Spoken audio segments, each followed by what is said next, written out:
July 18న నేరుగా రైతు ఖాతాలలో ప్రభుత్వం జమ చేసింది. దీనివల్ల 11,34,000 మంది రైతన్నలు రుణ విముక్తి పొందారు. రెండో దశలో 6,190 కోట్ల రూపాయలను జూలై 30న నేరుగా రైతు ఖాతాలలో ఈ ప్రభుత్వం జమ చేసింది. దీనివల్ల 6,40,823 మంది రైతన్నలు రుణ విముక్తి పొందారు. కాగా 2 లక్షల రూపాయల వరకు గల రుణాలను ఈరోజు మాఫీ చేసుకోవడం ద్వారా ఒక అద్భుత ఘట్టాన్ని మనం ఆవిష్కరించుకోబోతున్నాం. దేశానికి స్వతంత్రం వచ్చిన రోజే తెలంగాణ రైతుకు ఆర్థిక స్వతంత్రం వచ్చిందని ఘనంగా చెప్పుకునే రోజు ఈ రోజు. ఈ కార్యక్రమంతో మా జన్మ ధన్యమైందని మేము భావిస్తున్నాం. ఎందుకంటే దేశానికి పట్టెడు అన్నం పెట్టే అన్నదాత సుఖ సంతోషాలతో ఉంటే దేశం సుభిక్షంగా ఉంటుందని మేము ప్రగాఢంగా విశ్వసిస్తున్నాం. అందుకే 31,000 కోట్ల రూపాయలు వెచ్చించి రైతులను రుణ విముక్తుల్ని చెయ్యాలని ప్రజా ప్రభుత్వం నిర్ణయం తీసుకోవడం జరిగింది. రైతు బాగుంటేనే రాష్ట్రం బాగుంటుందని విశ్వసించే ప్రభుత్వం మాది. అర్హులైన రైతులందరికీ రైతు భరోసా పథకాన్ని ఎకరానికి 15,000 రూపాయల చొప్పున అందించాలన్నది మా ప్రభుత్వం యొక్క సంకల్పం. గతంలో అమలు జరిగిన రైతు బంధు పథకం కింద ఎకరాకు ప్రతి సంవత్సరానికి 10,000 రూపాయలు మాత్రమే ఇచ్చారు. అది కూడా అనర్హులకు, సాగులో లేని భూమి యజమానులకు, రియల్ ఎస్టేట్ వ్యాపారులకు కూడా లబ్ధి చేశారు. దీనివల్ల ప్రభుత్వ ధనం దుర్వినియోగం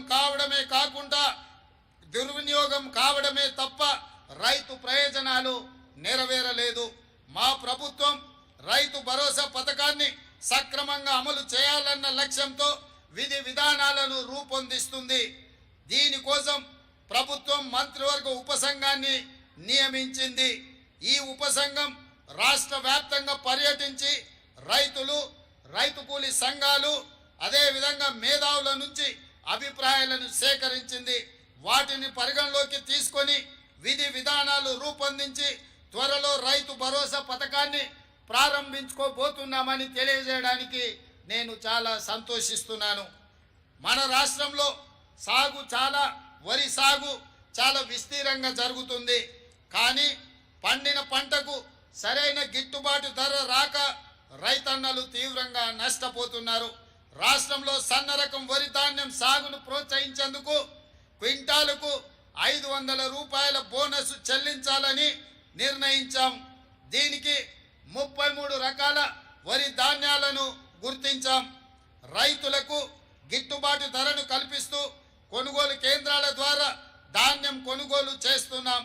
రైతు సౌకర్యార్థం మొన్నటి రబీ సీజన్లో ధాన్యం సేకరణ కేంద్రాలను సంఖ్య 7,178కి పెంచాం. రైతుల నుంచి కొనుగోలు చేసిన ధాన్యానికి 48 గంటల్లోనే చెల్లింపులు చేస్తూ వస్తున్నాం. వ్యవసాయానికి 24 గంటల ఉచిత విద్యుత్తును అందిస్తున్నాం. నకిలీ విత్తనాల అక్రమార్కులపై మా ప్రభుత్వం ఉక్కు పాదంతో అణిచివేస్తుంది. అదేవిధంగా రైతులకు పంటల బీమా పథకం వర్తింపజేయడానికి ఈ సంవత్సరం నుంచి ఫసల్ బీమా యోజన పథకంలో చేరాలని నిర్ణయించాం. ఈ పథకం కింద రైతుల తరఫున బీమా ప్రీమియాన్ని ప్రభుత్వమే చెల్లిస్తుంది. రైతులకు పైసా ఖర్చు లేకుండా పంటలకు పూర్తి భద్రత కలుగుతుంది. ఈ పథకం ద్వారా రైతులకు ఆధునిక సాంకేతిక విధానాలు, పంటల దిగుబడికి సంబంధించిన శాస్త్రీయ పద్ధతులు తెలియజేయడానికి రైతు నేస్తం కార్యక్రమాన్ని మా ప్రభుత్వం ప్రారంభించింది. ఉద్యాన పంటల సాగు, ఆయిల్ ఫామ్ సాగుకి ప్రభుత్వం ప్రోత్సాహకాలు అందిస్తుంది. అదేవిధంగా భూమి లేని రైతు కూలీలు దుర్భర జీవితాలు గడుపుతున్నారు. రోజు కూలీ చేసుకుంటూ కూలీ దొరకని నాడు కుటుంబాలను పోషించలేక ఇబ్బందులు పడుతున్నారు. వారిని ఆదుకోవడం కోసం భూమి లేని ప్రతి నిరుపేద రైతు కూలీకి